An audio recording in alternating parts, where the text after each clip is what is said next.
I'm Brandon Campbell. I'm the Director of Small Business and Inclusion for the Little Rock Regional Chamber, and you're watching Our Story. I'm here today with the President of Commercial Real Estate Council of Metro Little Rock, John Martin, and also member of CREC of West Martin. Thank you for having me here today. Absolutely. Thanks so much for coming. Thank you. And so, for the viewers out there, tell us about CREC and what is it? What does it entail? Absolutely. Thanks. So the idea behind this organization was really started in the early part of 2019, but it was a carryover of some previous discussions really over the last couple of years. And the feeling was we were, as an industry, commercial real estate practitioners, we really had some concerns or maybe some gaps within our community and industry between the various folks that touch commercial real estate, from a financing, from title, from legal services, but more specifically really from an economic development perspective.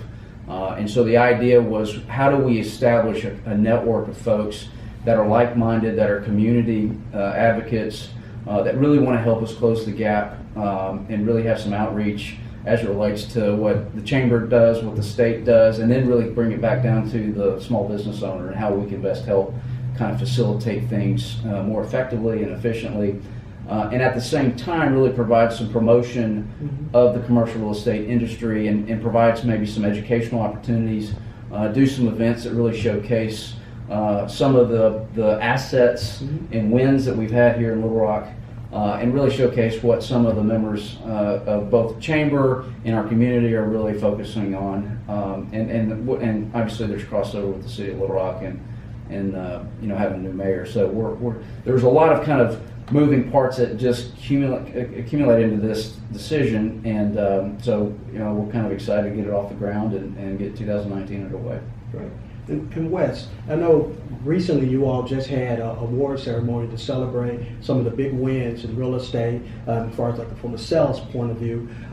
So tell us, how did that event go, and also what were some of those key activities that took place in 2018? You bet. So in 2018, it was a great year for commercial real estate.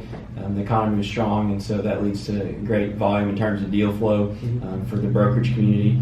So what we wanted to do as a committee is come up with an awards ceremony that would provide an outlet to have different sectors come together, acknowledge the big deals. And big deals don't only involve the brokers, but also contractors, title companies, attorneys, and all different players who are involved in the commercial real estate community. And so back in March, we came together for a reception and a cocktail hour that also included networking, which I think is really important within our organization. And we awarded the largest transactions that happened. So you had different firms that were awarded those, everything from our largest apartment transaction to industrial to office and retail. And we also included leases, because leases are a very important section of the marketplace that often is ignored, but large lease transactions have a major economic impact within the city of Little Rock and the metro region. And what were some of those large transactions? So one that both John and I's firms were involved in was 1400 Centerview, which is out in West Little Rock, and that was an office transaction. It was about $9 million. And then we also had a retail transaction up in Conway. So again, that emphasis on metro. That was a Conway Town Center that was anchored by J.C. Penney and a trampoline park and a movie theater. So. And what are some of the exciting things that has taken place in commercial real estate in 2019? I know you all have been very busy this year. Absolutely. Well, as Wes mentioned, 2018 was a productive year, so we have a lot of momentum. And I think even in the last few days, we've had some rumblings of some exciting things kind of on the horizon from a retail perspective.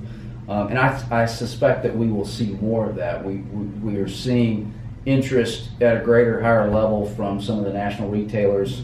And you hear so many things that are negative, but I think the reality of it is those that are being successful and having success and finding how they differentiate themselves from online providers are still very interested in active markets, really trying to connect with their customer. And I think Little Rock and Central Arkansas specifically really provide a good home for that. And so I think we'll see more of that type of activity. We have a very strong medical base here, and that has driven a lot of the new activity. One of the large transactions was the redevelopment of the Kmart shopping center on Routing Perrin. That was a $12 million project initially, and then just acquisition, and ultimately be about a $35-40 million redevelopment. But it's a good example of a readaptive use of what was a traditional retail center into a different type of use, and so we're seeing that activity all around the country. And I think it's on display here in Little Rock, and we'll continue to see that. Okay, so let's forecast a project into 2020. You hear a lot of rumblings taking place. Talking about as far as like what's going to happen in 2020, as far as like commercial real estate and also residential real estate. But since we're focused on commercial real estate, can you give us a forecast of 2020 and also some possible business opportunities for the small business owner out there to achieve that economic growth within their organization?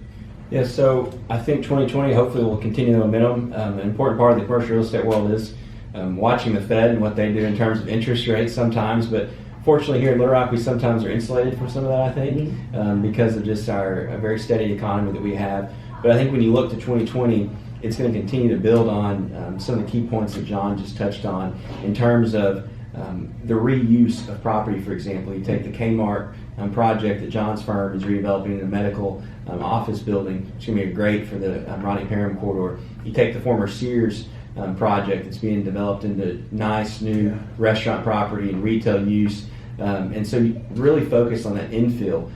We can continue to expand west in Little Rock, but really for the city to be the strongest, we need to work on the core. That's not just downtown, that's midtown and places west that maybe in the past have been looked over, and we've continued to build west. So I think in the midtown area, you'll continue to see that. In Argenta and North Little Rock, you've got great momentum with some of the projects that are happening there as far as some of the public-private things they're doing in terms of kind of the park-like features. A new apartment complex going to be coming online along the river. The Thrive Argenta apartment complex is open and thriving, if you will.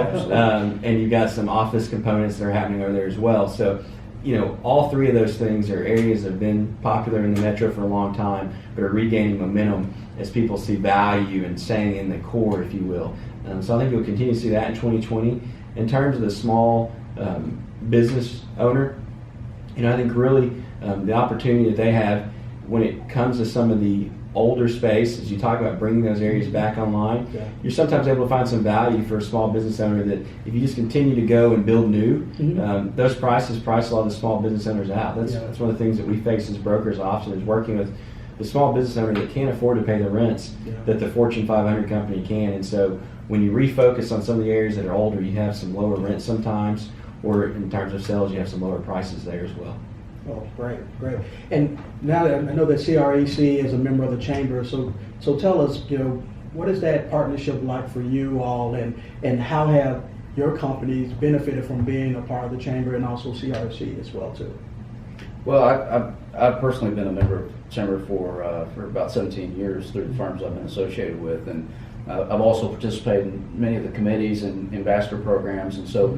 As a real estate practitioner, the networking opportunities and the ability to meet new folks who are actually on the ground making decisions, who are on the ground hiring people, and really understanding, just curiosity, really understanding how that business was formed, how they made decisions, and really kind of how they plan going forward is really invaluable to a person like us. So I think from our perspective and the council's perspective, having that resource out there and having the perspective and visibility that the chamber has globally, but really having the outreach of its membership and being able to, we come into various issues or whatever from time to time, and having a resource where I say, Buckley, Jay, whomever, I need some help.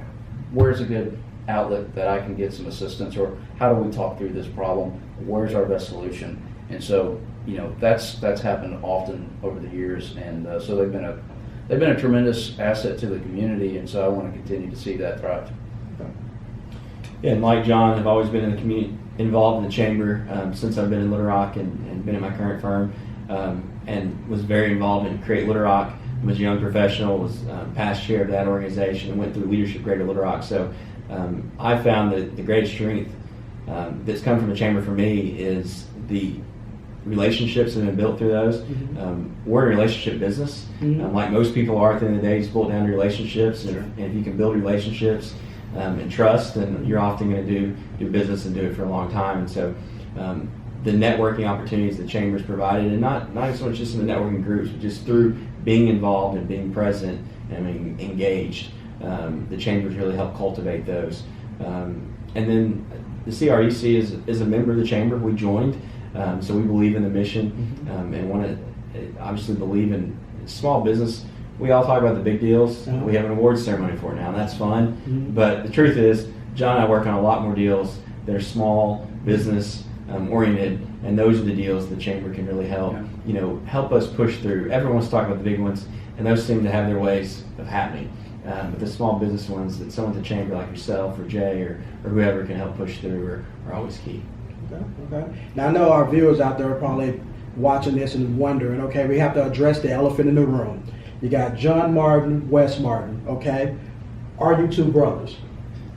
We're not related. We're not related. There are a few Martins kind of floating around our industry, but we're not related. We sort of jokingly refer to each other as cuz, but that's the extent of it. Yeah. Okay. They're play cousins for those out there, but they're closely they have a close bond and Friendly competitors. They're friendly competitors. And so, thank you all for watching our story. Until next time, thank you.